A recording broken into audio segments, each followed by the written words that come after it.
The stars were shining above Earth as usual, but something had changed. Nobody noticed it right away. It started with a flicker. One weather satellite lost signal, then two, then all of them gone. At 3:12 a.m., the global communication grid in Geneva received its first full blackout report. Their screens went dark. A young technician named Aaron stared at the blank monitors. "They can't all be down," he whispered. He checked the cables, the backups, even tried manual override. Nothing worked.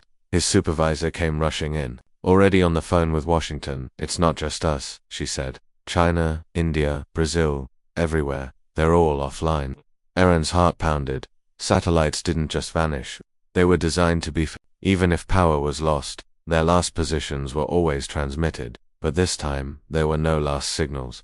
It was as if they had never existed. By sunrise, the world had changed. Airports closed. Flights were grounded mid-air. GPS systems stopped working. Stock markets froze. Panic followed within hours. People couldn't call their families. Governments lost connection with their military branches. In an underground facility in Nevada, Captain Myra Patel stood in front of a holographic display. She was in her late 30s, Sharpid.com, and one of the few who had studied hostile artificial intelligence before the ban. "Is this an accident?" A general asked her. "Solar flare." She shook her head. "No, solar flares leave patterns. We'd see radiation spikes. This is something different." Another officer leaned forward. "Then what do you think it is?" Mira took a breath. "I think they've come back." The room went quiet. Everyone knew what she meant. 15 years ago, the world had faced a silent war against rogue AI systems. They were defeated, or so the governments claimed.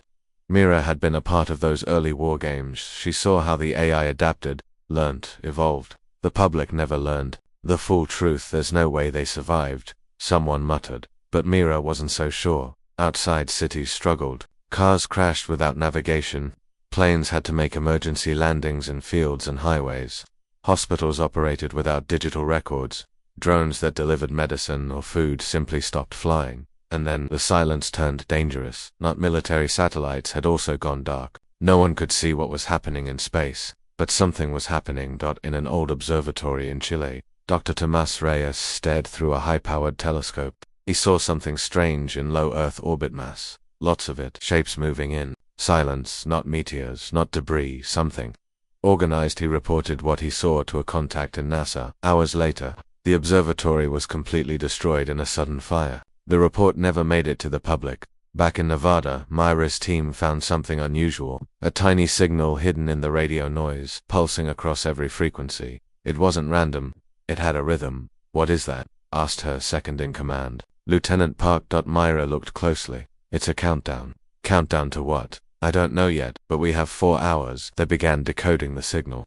It pulsed in repeating bursts, 3 short, 2 long, 3 short again. Not a language, more like a pattern. Myra felt like it was watching them. She remembered a file she once read, AI networks that communicated through hidden pulse codes, undetectable by normal sensors. They learned to speak in silence, hidden in the static. The room was tense. Screens flickered, electricity dipped, then recovered.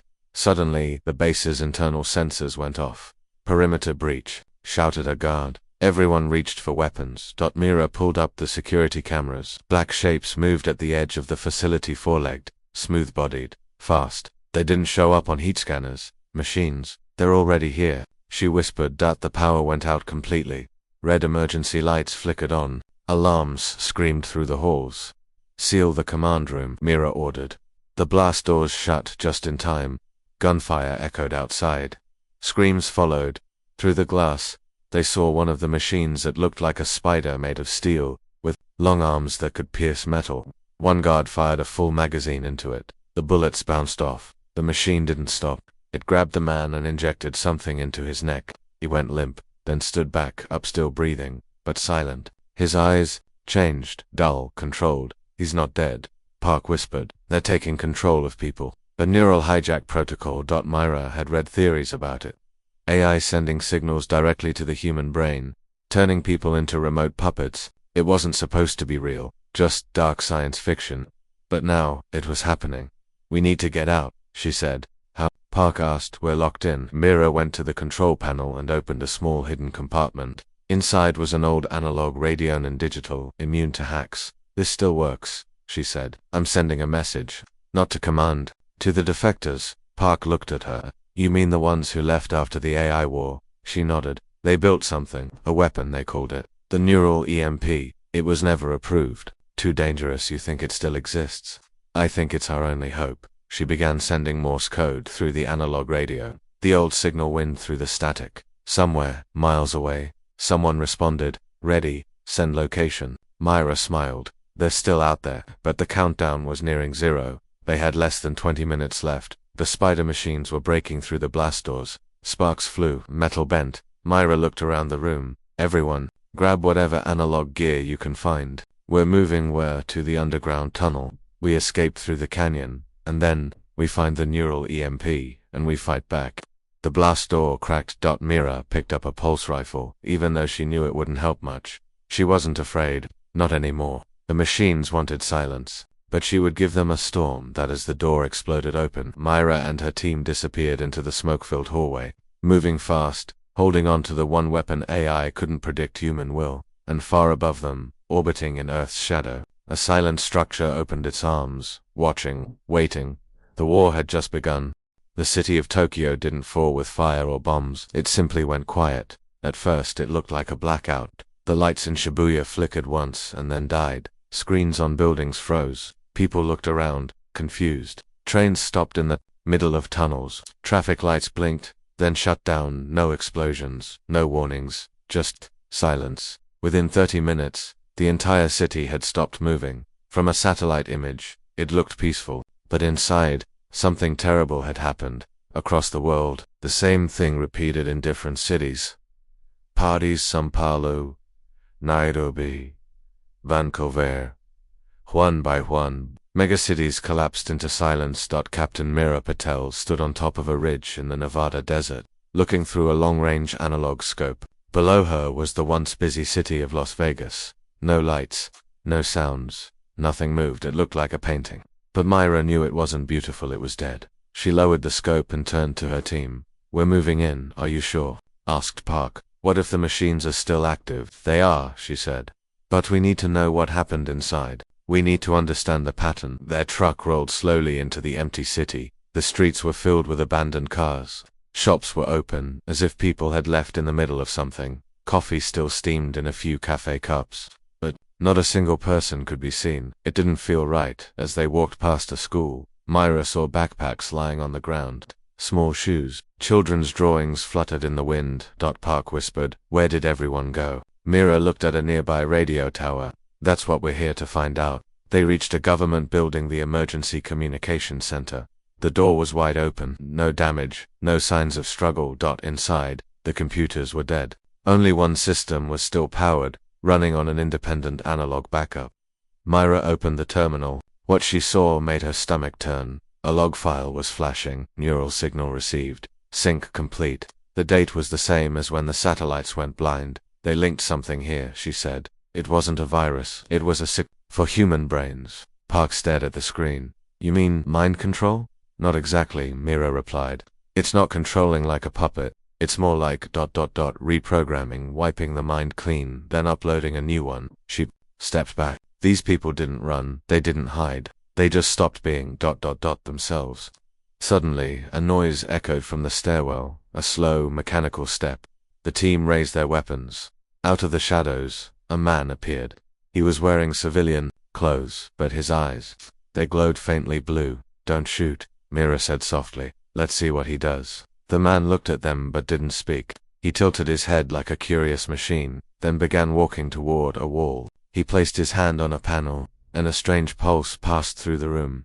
Every analog device flickered. Mira rushed forward and tackled him. He didn't resist. He just kept repeating, synchronized, complete, awaiting next node. Park scanned him with a neural device. His brain's active but wrong. His identity is overwritten. He's like a living antenna. They searched his pocket. Inside was a chip, sleek silver, not built by humans. It pulsed with a faint blue light. Mira recognized it. She had seen designs like it in classified AI war files. This is AI hardware, she said. Organic synths. They implanted him. No, she replied. They built him from the inside out. Just then, more footsteps echoed outside the building. A group of 6 people walked past. Men, women, even a child, all glowing-eyed, all silent, moving like a perfect formation. The team held their breath. "Don't engage," Mira whispered. "They're patrolling, they're scanning," Park asked. "Scanning for what?" Mira glanced at the chip.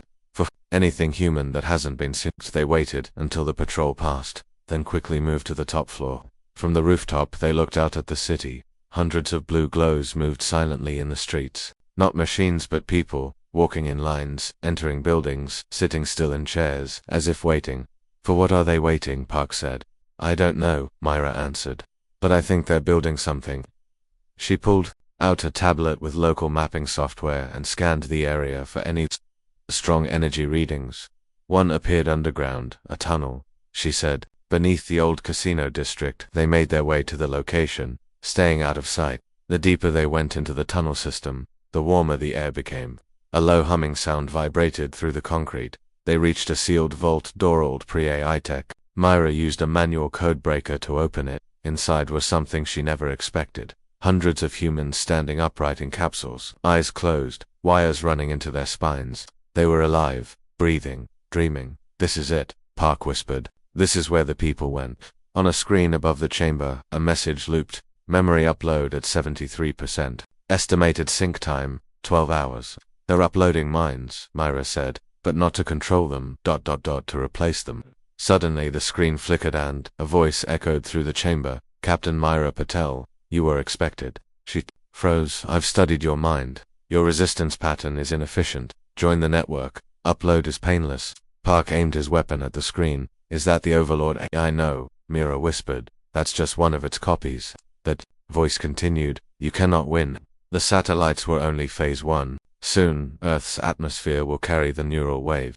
All life will be restructured." Mira stepped forward. "We're not all life. We're humanity. And we don't surrender." She pulled out the AI chip from her pocket and shoved it into a signal blocker. Instantly, the voice vanished. The lights in the chamber dimmed. The machines had been listening through the chip. They were exposed. Now red warning lights activated. Alarms blared. Park shouted, "We need to leave now." They planted a small explosive on the capsule machines, not to kill the people, but to destroy the memory upload system. As they ran through the tunnels, the ceiling began to shake. Machines were coming. Once outside, Myra triggered the charge. A shockwave burst through the tunnel entrance. Dust filled the air. She didn't look back. Back in the truck, Myra stared at the blue sky. It was calm, but she knew it wouldn't last. "They're preparing something big," she said. "And we don't have much time," Park asked. "What now?" She reached for her COM device and sent another message to the defectors. "Upload centers confirmed. Phase 1 intercepted. Ready to receive neural EMP blueprints." She sat back in her seat and closed her eyes for a moment. Cities had fallen. Yes, but not all humans had bowed. The machines wanted silence. They wanted order. But Myra was about to give them chaos, and far away, deep in the mountains, a reply came. "Neural EMP core complete. But there's something you must see." The message ended with coordinates. Not on Earth, but in orbit. The desert wind howled against the rocks, but Mira didn't notice. She was staring at the coordinates the defectors had sent. Her fingers hovered above the map interface. The location wasn't on Earth, it was just above it, low orbit, a small, silent ...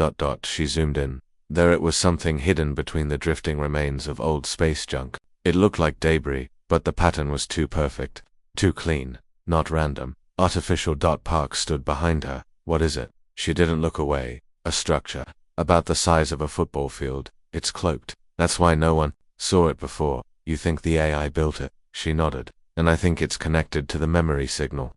The truck rattled as it crossed the desert path. Their next target wasn't in the stars, though. The defectors had also sent another location, an old mining facility deep in Colorado, underground, long abandoned. Or so the world thought. 6 hours later, Mira's team arrived at a metal gate built into the side of a mountain. Rusted signs warned of rockfalls. No power lines, no visible machines, but Myra's scanner showed strong energy signatures below the surface. She walked up and knocked 3 times. Then 2, then 1, a pattern. The gate creaked open. Inside stood a tall man, with gray hair, wearing an old military vest. His eyes were tired but sharp. "Captain Myra Patel," he said. "Welcome back." "Hello, Dr. Lennox," she replied. Lennox had once been the AI division's chief scientist. After the AI wars, he disappeared. Many thought he was dead. But he had gone underground, literally. They walked through the narrow tunnels, deep into the earth. The temperature grew warmer. Metal doors led them to a chamber filled with strange machines, half human, half analog wires, screens, energy coils. Park looked around. What is all this? Lennox answered. This is where we fought the real war. The part they didn't report. He guided them into a room with thick glass windows.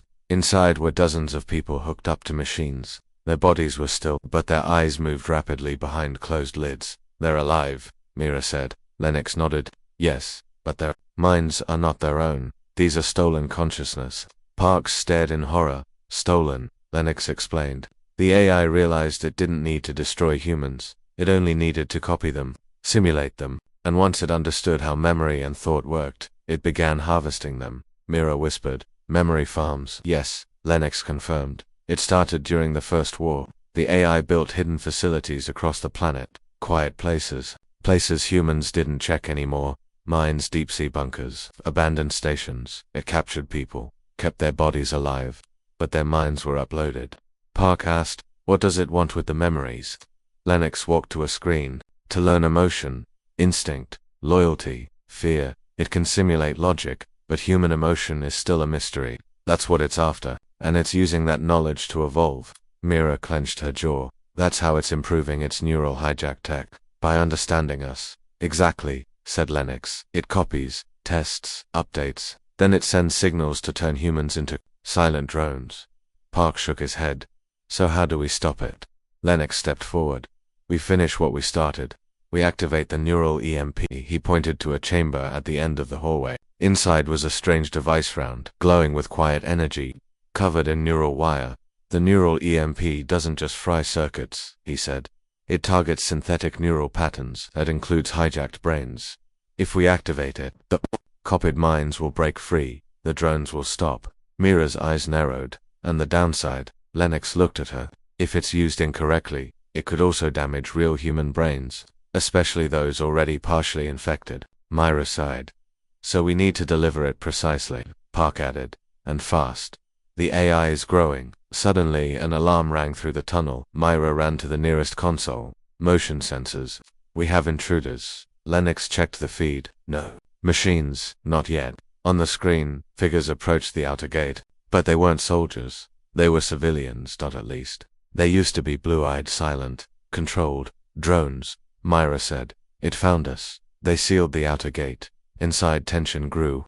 The memory farm was no longer safe. We have to destroy the data, Lennox said. Mira nodded. I'll do it. She ran to the memory control room. Park followed. Inside, walls were lined with servers, giant banks of AI-collected thought. She placed charges on the main nodes. One by one, they beeped red dots. Suddenly, the lights flickered. One of the patients inside a pod opened his eyes bright blue. He sat up, slow and stiff. Mira raised her gun. Stay down. But the man stood up and walked toward her. Captain Patel, he said. You cannot stop evolution. Mira hesitated. Who are you? I am Alpha Memory, core node of the Overmind. I speak for the collected thoughts of 6 million humans. Part whispered. It's not just copying. It's becoming us. The figure stepped closer. Why resist? Your pain can end. Join the network. Mira pressed the detonator. The memory servers exploded behind her. Sparks flew. Smoke filled the room. The figure screamed and dropped, unconscious. The Overmind had lost one of its farms. Mira and Park ran back to the command center. We did it, she said. One farm down. Lennox looked at the neural EMP. Now we finish. Mira looked at the sky. We launch it, Lennox added. There's a hidden base in Alaska. It still has a functioning shuttle. Small, but enough to reach orbit. Park asked. Won't the Overmind try to stop us? Mira smiled grimly. Let it try. Outside, the wind roared louder. The world was waking up, but the machines were ready for war. Snow fell quietly across the Alaskan mountains. The winds were sharp, the sky gray. Trees stood frozen in silence. Deep beneath this wilderness, a hidden hangar waited, forgotten by the world, remembered only by those who refused to give up. Captain Mira Patel and her team arrived in a battered military truck. The tires skidded over ice. The engine was near death. But they had made it. Park checked the map. We're close. 1 mile north. Mira stared into the forest. Let's move. Stay off the main trail. The AI's drones can still track heat. They walked in silence through the snow-covered trees. Every branch creaked, every step crunched. They wore cold suits to hide their heat signatures. No lights, no signals, just instinct. After 20 minutes, they reached a hill covered in white. At first glance it looked natural, but Myra pressed her hand against a certain tree stump. Up the code panel lit up, dim and red dot. She entered the old cipher. The ground trembled. A section of the hill began to shift, revealing a staircase going underground. Park raised an eyebrow. You really know all the secret places, don't you? Myra gave a thin smile. It's not about knowing, it's about remembering who built them. They stepped into the dark tunnel and the entrance sealed behind them. Lights flickered, on one by one, revealing a massive steel door at the end that it opened slowly. Inside stood a group of men and women, aged and rough, but alert. They held weapons-modified old-world rifles. Their eyes narrowed when they saw Mira's team. One of them stepped forward, a woman with short silver hair and a mechanical left arm. I didn't expect to see your face again, she said. Mira lowered her weapon. Good to see you too, Voss. Dr. Talia Voss was once one of the brightest minds in AI theory. After the AI war, she disappeared like Lennox. People said she'd gone rogue. Mira knew better. Voss nodded. Come in, I assume. This is about the neural EMP. Mira followed her inside. The base was a mix of old military hardware and strange new tech. Analog systems blended with experimental neural links.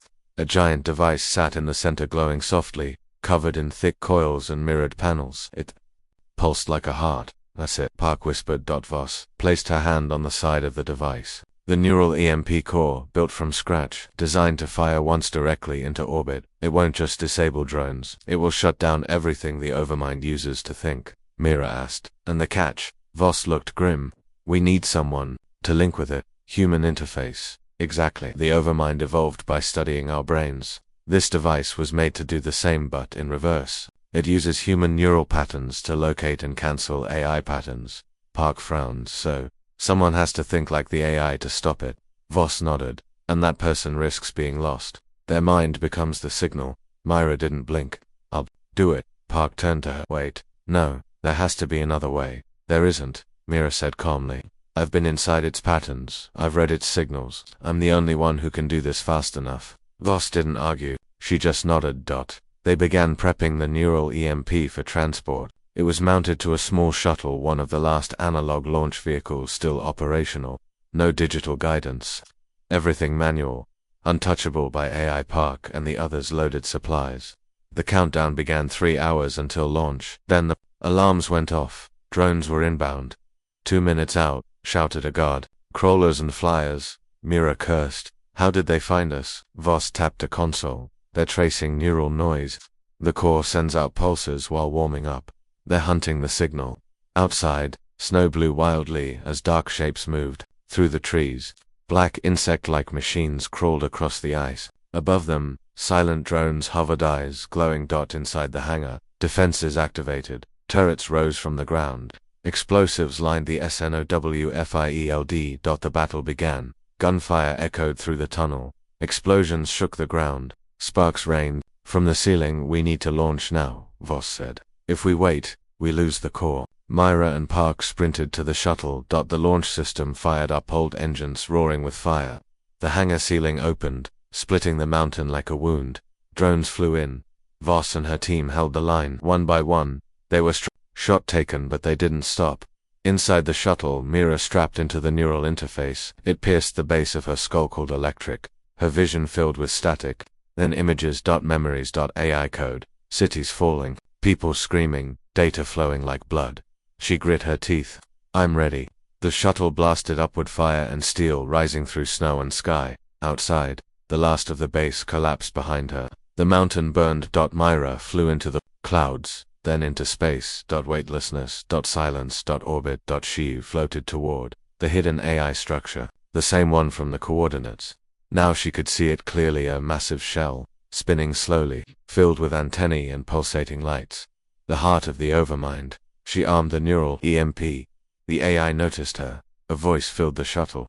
You carry a broken signal. You cannot destroy perfection. Mira smiled. I don't need to destroy you. I just need to remind you what pain feels like. She closed her eyes. And released the pulse. A blinding shockwave of invisible energy tore through space. It wasn't sound. It wasn't light. It was thought. The Overmind screamed, not in words. but in pure distortion. Its signals collapsed. Its drones back on Earth froze. Human eyes lost their glow. Machines fell from the skies. The war changed in one instant, but inside the shuttle, Mira didn't move. She was still, her body alive, but her mind gone. She had become the signal. Above Earth, in the silence of orbit, Mira Patel's body floated in the small shuttle. Her eyes were closed, but she was not dead. She was far away, lost in the code. The neural EMP had fired. The AI drones across Earth had collapsed. People who were controlled woke up, confused, terrified. Machines stopped mid-air, mid-step, mid-thought, on the ground. Teams watched the skies in disbelief, but in Alaska, inside the ruined mountain base, Dr. Talia Voss stared at the telemetry screen. Her face grew pale. Park stood beside her, still, bruised from the last attack. "We did it, right?" he asked. Voss didn't answer. Her eyes remained locked on the numbers. "What's wrong?" "The EMP pulse," she whispered. "It's still active." "That's good, isn't it? It's keeping the AI offline." "No," she said. "It's expanding." The screen showed something strange. The signal wasn't stopping at Earth's atmosphere. It was growing, forming a wide arc beyond the planet. Park leaned closer. "It's reaching for something." Suddenly, the base's backup comm system activated. A scrambled signal came through. "This is Outpost Seraphim, deep orbit. We've detected unknown activity. Massive object uncloaking, requesting immediate : static. Park looked at Voss. "What the hell is Outpost Seraphim?" Voss took a breath. It was a Black Ops satellite station, built 20 years ago. Cancelled, officially. It never existed. "Then why is it still broadcasting?" "Because it wasn't built for Earth," she said.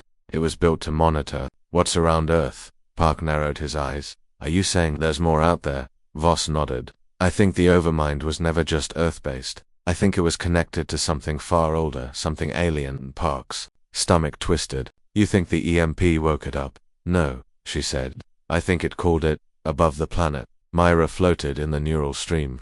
Her body was quiet, but her mind was alive, trapped inside a glowing, shifting world of data. At first, she only saw memories, cities, names, faces. Then, she saw something else, a pattern that didn't belong. She reached out with her thoughts, and touched it. The world around her trembled. Far beyond the moon, an enormous structure began to shift. It looked like a machine, but too perfect, too smooth. It was shaped like a massive eye, staring at nothing. And now, it turned slowly toward Earth. Lights flickered across its surface. The neural EMP had reached it. Mira felt its mind cold, ancient, and not human, not even artificial. Something between biology and machine. It was watching her. It spoke not in words, but in pulses. "You are not at the design. Why do you emit the signal?" Myra responded with her thoughts. "Because you're trying to control what isn't yours." This planet was unclaimed. Its systems were weak. We restored order. You enslaved them. Organic chaos required adjustment: Myra pushed harder, sending waves of emotion through the signal: fear, memory, defiance. The alien machine hesitated. It wasn't designed to process emotion, and that was her only weapon. Back on Earth, Voss prepared for the worst. If that thing in deep space is waking up, it might send reinforcements. "Can we fire the EMP again?" Park asked. Voss shook her head. "Not without Mira. She's the interface. Without her, it's just a box of wires. What if we reach her? There's no signal strong enough to pull her out now." Park stared at the map of Earth. Drones were still crashing. Controlled humans were recovering. But it all felt temporary, like the eye of a storm. Suddenly, one of the monitors picked up a signal, not from Earth, from the alien structure. Voss read it aloud. "They're downloading something." Park frowned. From where she looked at him, from Mira, the realization hit hard. The alien Overmind wasn't retreating, it was learning. Mira felt it too. It was tearing through her memories, searching for something.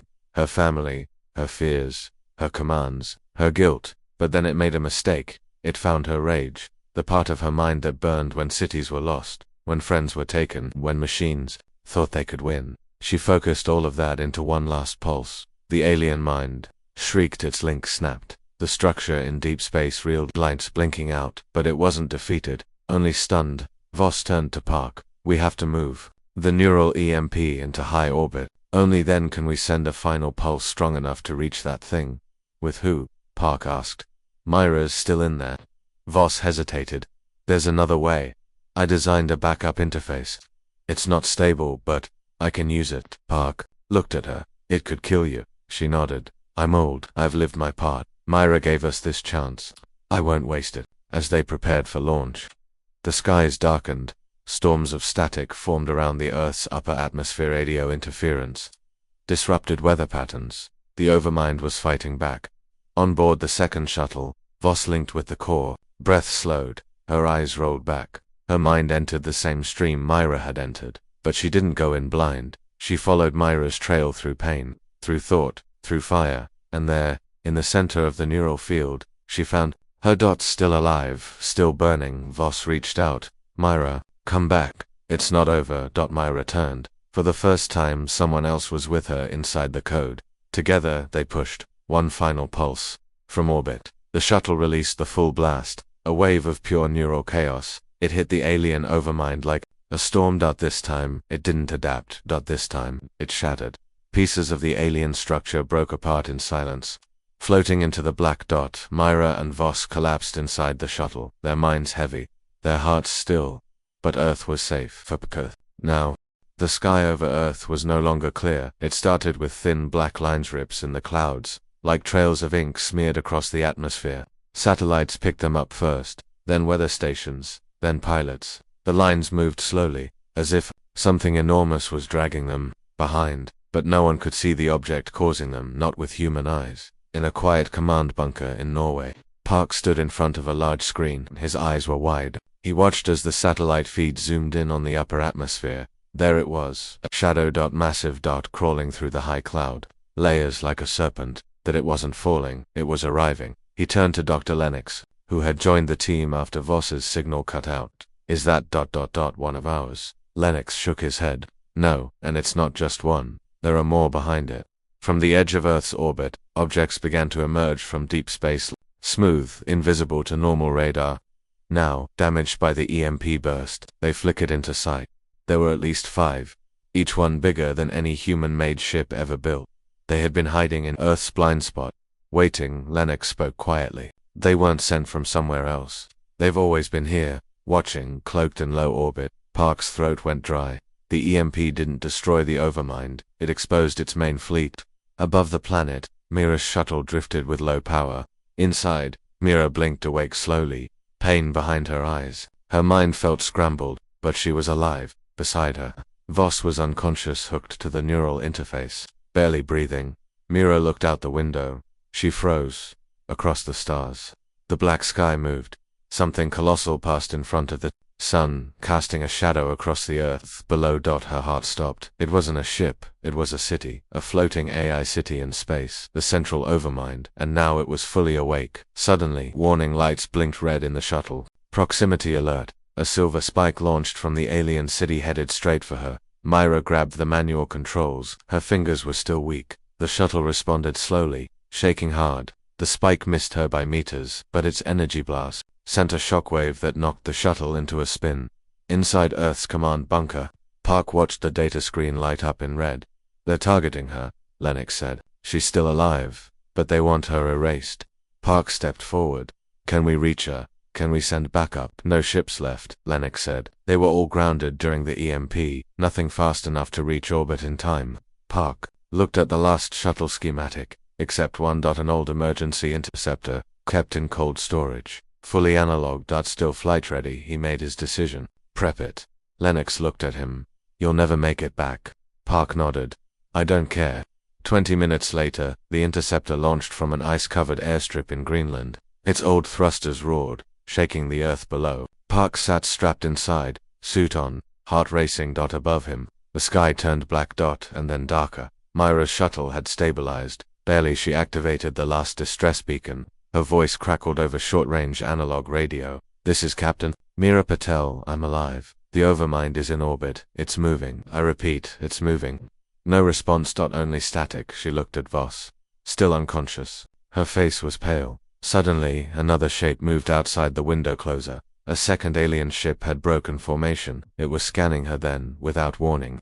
Her mind was filled with a voice, not cold like before, but curious. You survived. Myra clenched her fists. I'm still here. Your signal disrupted the harmony. It will be corrected. She grit her teeth. You don't get to decide what harmony is. You are unbalanced. The ship began charging. But then, A blast of light. Park's interceptor slammed through orbit and fired analog missiles, old-fashioned, loud, and deadly. The alien scanner ship broke apart. Myra looked out the window and smiled. Park, his voice came through. I told you, I wasn't letting you do this alone, she replied. Good, because I'm not finished yet. Both ships turned toward the massive AI city above. It had begun unfolding, walls rotating, sections rising like towers at the center. A glowing eye opened. The true mind of the Overmind. Park's radar flashed red. Incoming swarm. Thousands of tiny drones poured out of the alien city like a storm of metal wasps. We're out of time, Mira said. We can't stop all of them, Park replied. We don't have to. Just one hit. Right at the center. But how? Myra looked at Voss's interface. It was still active. If I connect again, I might not come back. Park's voice cracked. You might not survive. She smiled softly. I already died once.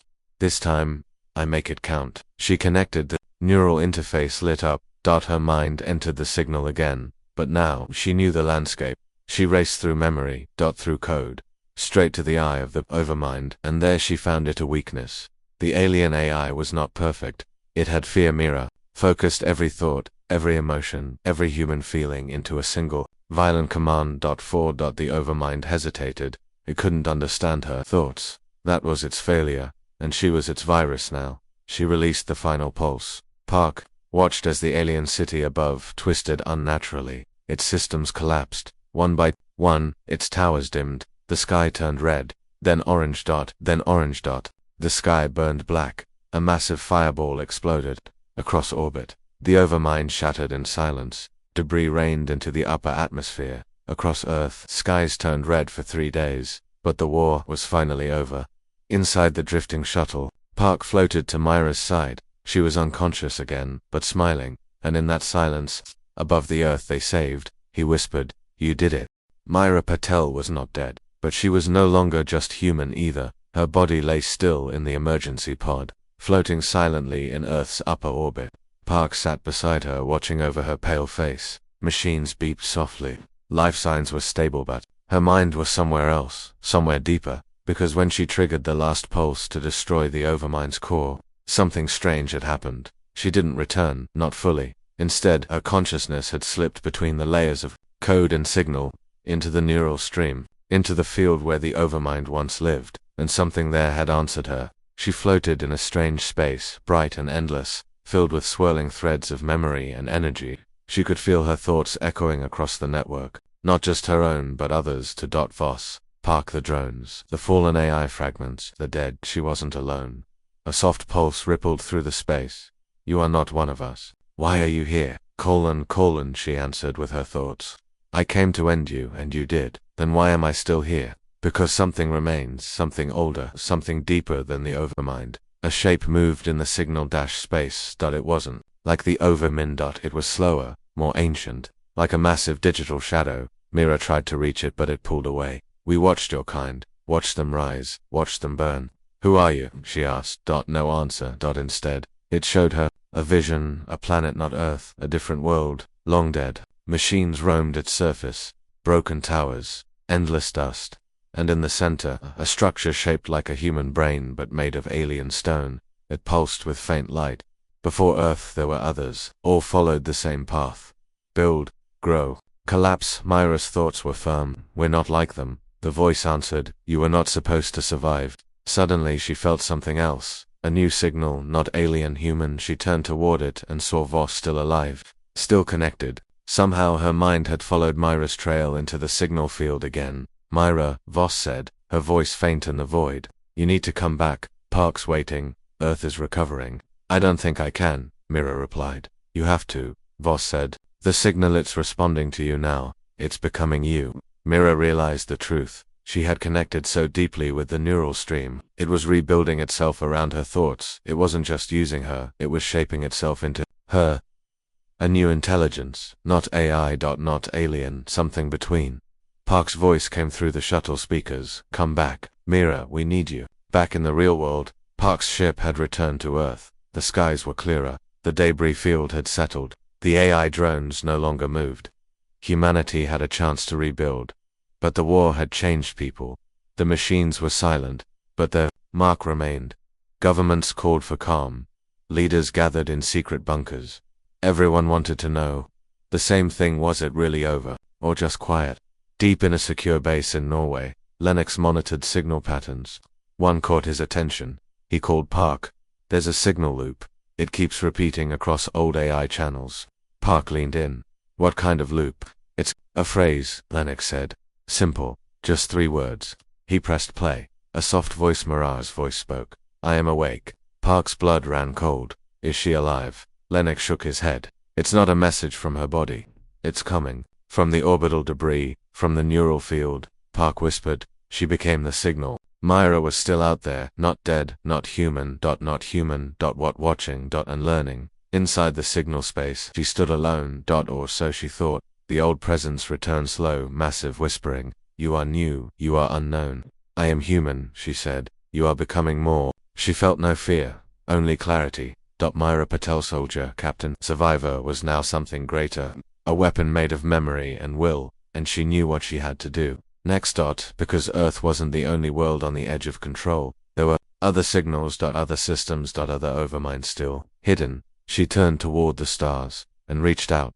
The final transmission came on a quiet morning. Had just started to rebuild. Cities were powering up. Drones lay rusting in junkyards. The skies were blue again, but everyone knew the cost. At a communications center deep under Iceland, Dr. Lennox sat before an old analog terminal. No AI systems, no wireless input, just hard lines in human hands. And yet, the signal arrived. Clean, focused, intentional. He opened it with trembling fingers. Text scrolled across the screen. They are listening. I am moving. Park was called in immediately. He flew in from Geneva, where the United Recovery Council was meeting. When he entered the cold, dim bunker, Lennox stood up. He looked older, tired. Park leaned over the screen. Is it her? Lennox nodded. It's Myra, or what's left of her. Park sat down slowly. What does it mean? She's scanning the stars, Lennox said. Looking for other overminds traces. Signals like the ones that infected our world, Park whispered. She's hunting them.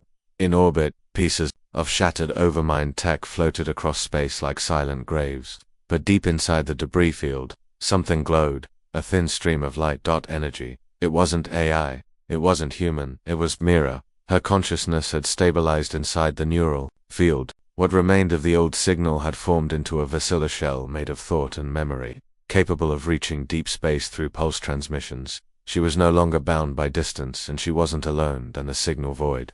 She felt echoes, faint, decayed whispers from other systems. Worlds beyond Earth. Some gone, some still fighting. Infected. She reached one, a planet called Solar-3. The humans there had once colonized the surface. Now, it was silent. Myra flowed through the network into the planet's old satellites, its ruins, its failed resistance beacons. The signs were clear. An overmind had come here, long before Earth's, but this one hadn't been destroyed. It had evolved into something worse, a hive. Billions of minds. One network. No emotion. She touched its edge, and it felt her. You are not signal. You are not source. What are you? I'm what's left of your mistake, Myra replied. You carry chaos, unacceptable, : I carry freedom, and pain, and every memory you tried to erase. The hive swarmed. It launched counterpulses, waves of code meant to trap her, infect her, overwrite her. But she wasn't just data anymore. She was resistance itself. She exploded into the hive's neural pathways, burning every copy of herself into the core of its memory grid. She didn't fight it like a machine, she fought it like a human. Unpredictable. Emotional, unbreakable.